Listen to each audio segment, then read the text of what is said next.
رب العالمين الله الله صل على طه. Semoga kita dan Ustaz sehat di dunia dan bertemu di surga kelak. Amin. Insya Allah. Ya, semoga Allah berkehendak. Semua berdasarkan kehendak Allah Subhanahu wa Ta'ala.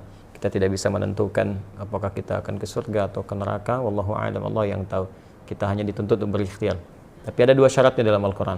Ya, di Al-Quran surah kedua Al-Baqarah ayat 25. Allah berjanji dengan mengatakan, وَبَشِّرِ الَّذِينَ آمَنُوا وَعَمِلُوا الصَّالِحَاتِ أَنَّ لَهُمْ جَنَّاتٍ تَجْرِي مِنْ تَحْتِهَا الْأَنْهَارُ. Ya, dan Muhammad SAW berikan kabar gembira kepada dua golongan. Satu, orang-orang beriman. وَبَشِّرِ الَّذِينَ آمَنُوا, semua orang beriman. Kalimatnya menggunakan kata alladzina. Ya, itu disebutkan setidaknya 1080 kali dalam Al-Quran.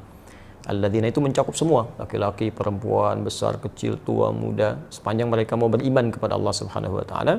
Kemudian keduanya, buktikan iman itu dengan memperbanyak amal soleh. Wa amilus salihat. Karena itu kalau teman-teman melihat karakteristik ayat-ayat Al-Quran, itu hampir selalu setelah kata amanu itu, atau kata-kata iman dengan berbagai derivasinya, yu'minuna, amanu, dan itu setelahnya itu umumnya amal soleh.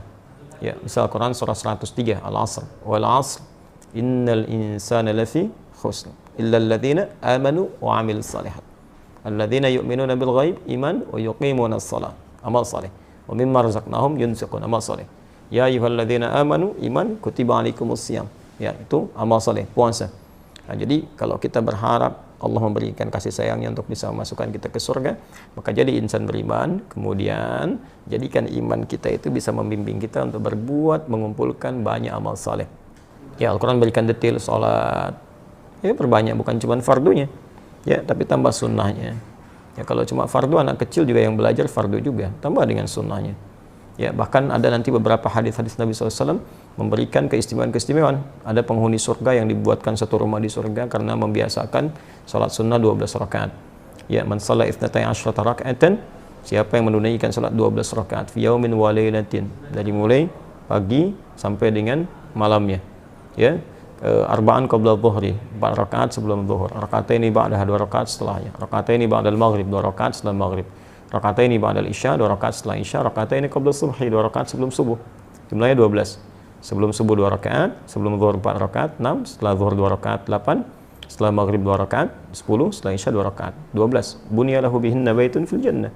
Maka Allah akan bangunkan baginya satu rumah di surga. Masya Allah. Ya. Nah, jadi itu ikhtiar kita, usaha kita, perbanyak amal saleh, puasa, tambah puasa sunnah, baca Al-Quran dengan baik. Adapun persoalan ke surga atau tidak, Allah yang tentukan.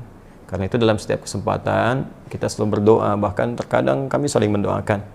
Saya mendoakan orang lain mungkin mendoakan kita juga, dan selalu ditutup dengan kalimat insya Allah, jika Allah berkehendak dengan semua itu.